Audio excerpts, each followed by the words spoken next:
बहुत समय पहले की बात है। एक नगर में राजा रणजीत सिंह रहते थे। पहले रणजीत सिंह एक सामंत थे जो नगर के राजा को हराकर खुद राजा बन गए थे। रानी ने 2 जुड़वा बेटियों को जन्म दिया। राजा को जब यह सूचना मिली तो वह तुरंत अपनी बच्चियों का मुख देखने आ गए। भगवान ने हमारी सुन ली। आज बहुत मन्नतों के बाद संतान का मुख देखना नसीब हुआ है। हमारी दोनों बच्चियां जन्म से ही राजकुमारी पैदा हुई हैं। देखिए ना, कितनी सुंदर हैं। हाँ, दोनों ही हमारे देश में रह रही गोरी मैम से भी गोरी हैं। अब मैं इनके नामकरण की तैयारियां करता हूँ। राजा रणजीत सिंह बाहर गया और अपने एक नौकर को बुलाया। सारे नगर में मुनादी करवा दो कि राजा साहब के यहाँ 2 पुत्रियों ने जन्म लिया है, इसलिए सारे नगर की दावत है और पंडित जी को भी बुला लाना। राजा के बताए अनुसार सारे नगर में मुनादी हो गई। खूब धूमधाम से नामकरण की तैयारियां हुई। पंडित जी, मेरी पुत्रियों के नक्षत्रों के हिसाब से कोई बढ़िया नाम सुझाइए। हाँ राजा साहब, एक का नाम सोना और एक का नाम चांदनी रख दीजिए। इन पर भगवान की विशेष कृपा होगी, इसलिए मैंने ये नाम दिए हैं। जिसमें सभी लोग शामिल हुए। राजा की दोनों पुत्रियों का नामकरण हो गया और राजा ने सबको खुशी खुशी विदा किया। 5 साल बाद सोना और चांदनी दोनों 5 साल की हो गईं। दोनों के बाल सफेद थे, जो राजा रणजीत सिंह को बिल्कुल भी पसंद नहीं थे, क्योंकि राजा से मिलने आने वाले सभी लोग मजाक बना देते थे। जब सोना और चांदनी पैदा हुई थी, तब तो आप इन दोनों को बहुत प्यार करते थे, लेकिन आजकल इन दोनों से इतने चिढ़े हुए क्यों रहने लगे हैं? तुम देखती नहीं कि सब लोग कैसे मजाक बनाते हैं, क्योंकि दोनों के बाल सफेद हैं। अंग्रेजों के बाल भी तो सफेद होते हैं। तभी सोना और चांदनी भी वहाँ आ गई। पिताजी, आप हमसे प्यार क्यों नहीं करते हो? मैं तुम दोनों की अब शक्ल भी नहीं देखना चाहता हूँ। इतनी छोटी लड़कियाँ मुझसे जुबान लड़ा रही हैं। राजा रणजीत सिंह नाराज होकर चले गए और सोना व चांदनी भी रोते हुए बाहर आ गईं। मैं क्या करूं अब? इनके बाल बदलूं या उनकी सोच? 5 साल ऐसे ही बीत गए। एक दिन दोनों बहनें अपने बगीचे में गईं। वहाँ एक बूढ़ी मालिन रहती थी। तुम दोनों तो राजकुमारी हो। काश हम राजकुमारी ना होती। क्यों, ऐसा क्या हुआ? सब लोगों का तो ख्वाब होता है कि उनका जन्म राजघराने में होना चाहिए। हम इतने छोटे हैं और हमारे बाल भी सफेद हैं। लेकिन तुम दोनों के बाल बहुत खूबसूरत हैं। सब लोग मजाक बनाते हैं।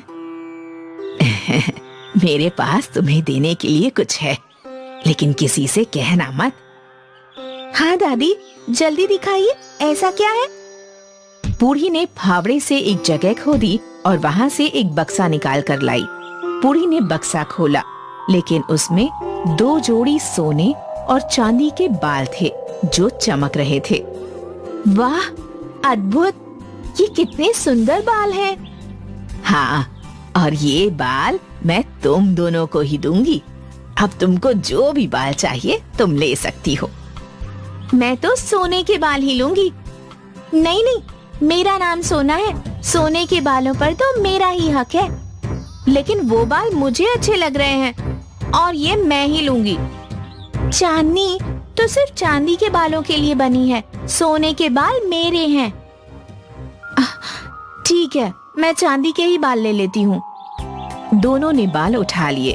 बूढ़ी दादी ने दोनों के सिर पर बाल लगा दिए। दोनों बहनें बाल देखकर खुश हुईं और नाचने लगीं। सुनो, मैं तुम दोनों को एक बात बताना भूल ही गई थी। क्या? अब तुम्हारे ये बाल कभी नहीं निकलेंगे, और अगर तुमने इन्हें काटा या कोई भी झूठ बोला तो ये बाल तुरंत नष्ट हो जाएंगे। कोई बात नहीं दादी, हम तो झूठ बोलते ही नहीं हैं। दोनों खुशी खुशी घर लौट आईं। राजा रणजीत और रानी जादुई बाल देखकर बहुत खुश हुए। पंडित जी ने बिल्कुल सही कहा था, मैं ही गलत था। मुझे माफ कर दो बच्चों। राजा को अपनी गलती का एहसास हुआ। और ये खबर पूरे नगर में फैल गई। सभी लोग अब दोनों बहनों की तारीफ करने लगे और दूर दूर से उनके जादुई खूबसूरत बाल देखने आने लगे। 8 साल बाद सोना और चांदनी दोनों तलवार चलाना सीख रही थी। तभी वहाँ राजा आए। तुम दोनों आज से प्रैक्टिस यहीं बंद कर दो और घर जाकर तैयार हो जाओ, क्योंकि राजा विक्रम सिंह हमारे महल में आने वाले हैं। लेकिन हमें प्रैक्टिस बंद करके तैयार क्यों होना है? राजा विक्रम सिंह अपने राजकुमार दुष्यंत के विवाह की बात चांदनी से करने आ रहे हैं और अगर समय हुआ तो पंडित जी से शुभ मुहूर्त निकलवाकर इस बार ही विवाह संपन्न करा देंगे। राजकुमार से तो मैं विवाह करना चाहती हूँ, लेकिन चांदनी का विवाह राजकुमार से मेरी आंखों के सामने कैसे हो सकता है? मेरे बाल सोने के हैं और चांदनी के चांदी के। तो ये देखकर राजकुमार खुद ही मना कर देंगे। क्या हुआ सोना, किस सोच में पड़ गई? नहीं, कुछ नहीं, सब ठीक है। मैं तो बस ये सोचकर खुश हो रही थी कि मेरी बहन दुल्हन बनेगी तो मुझे कितना अच्छा लगेगा। मैं भी परी के जैसी सजूंगी। हाँ हाँ जरूर, मेरे दोनों बेटियों के बाल इतने सुंदर हैं और वो लगती भी परी की तरह हैं। पिताजी सब जानते हैं कि मैं परी दिखती हूँ, लेकिन मानते नहीं हैं। राजकुमार के साथ मेरी शादी होगी, ये तो बहुत खुशी की बात है, क्योंकि राजकुमार एक अच्छे इंसान है। राजा ये कहकर चले गए। चांदनी, तू चलकर तैयार हो, मैं अभी आ रही हूँ। सोना ने चांदनी को भेज दिया और खुद रास्ते में जाकर खड़ी हो गई। वहाँ से जब राजा विक्रम सिंह अपने परिवार के साथ निकले तो उसने उन्हें रोक लिया। रुकिए रुकिए, मैं आपको ही लेने आई हूँ। अतिथि देवो भव, इसलिए आपको अकेले तो महल तक नहीं बुलाया जा सकता था। तुम कौन हो? मैं राजा रणजीत सिंह की सुपुत्री चांदनी हूँ। राजा विक्रम सिंह के परिवार को सोना बहुत पसंद आई, लेकिन वह चांदनी बनकर उनके परिवार के सामने आई थी। वह उनको महल में लेकर गई।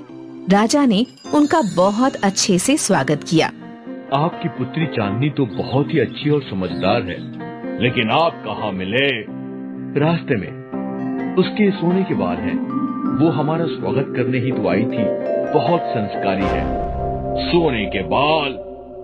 हाँ। राजा ने दोनों को बुलाया, लेकिन सोना के सिर के बाल गायब हो चुके थे और चांदनी के बाल चमक रहे थे। सोना को सबने आश्चर्य से देखा। राजा विक्रम और रणजीत अपनी कुर्सी से खड़े हो गए। सोना दौड़कर अंदर गई और खुद को शीशे में देखा। चांदनी कुछ सोचती है और फिर उसे बूढ़ी दादी की 8 साल पुरानी बात याद आ गई। सुनो, मैं तुम दोनों को एक बात बताना भूल ही थी। क्या? अब तुम्हारे ये बाल कभी नहीं निकलेंगे और अगर तुमने इन्हें काट। ये कैसे हो सकता है चांदनी? अगर तुम्हारे बाल हैं तो सोना के बाल कैसे जा सकते हैं?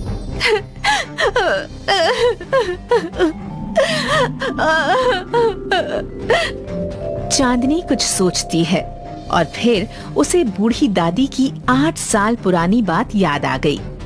सुनो, मैं तुम दोनों को एक बात बताना भूल ही गई थी। क्या? अब तुम्हारे ये बाल कभी नहीं निकलेंगे और अगर तुमने इन्हें काटा या कोई भी झूठ बोला तो ये बाल तुरंत नष्ट हो जाएंगे। उस बूढ़ी औरत ने कहा था कि अगर कभी भी हम दोनों झूठ बोलेंगे तो बाल गायब हो जाएंगे। मुझसे गलती हो गई। मैंने अपनी बहन से चिढ़कर झूठ बोल दिया। मैं राजकुमार से विवाह करना चाहती थी। मुझे माफ कर दो।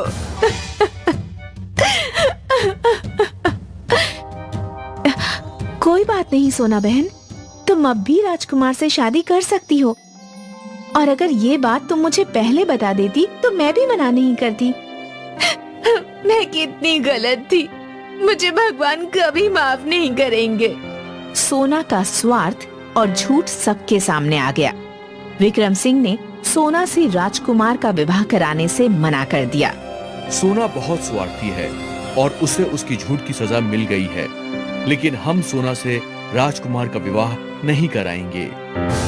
सोना फूट फूट कर रोई और फिर चांदनी का विवाह राजकुमार के साथ धूमधाम से हुआ। सोना के पास सिर्फ पछतावा रह गया।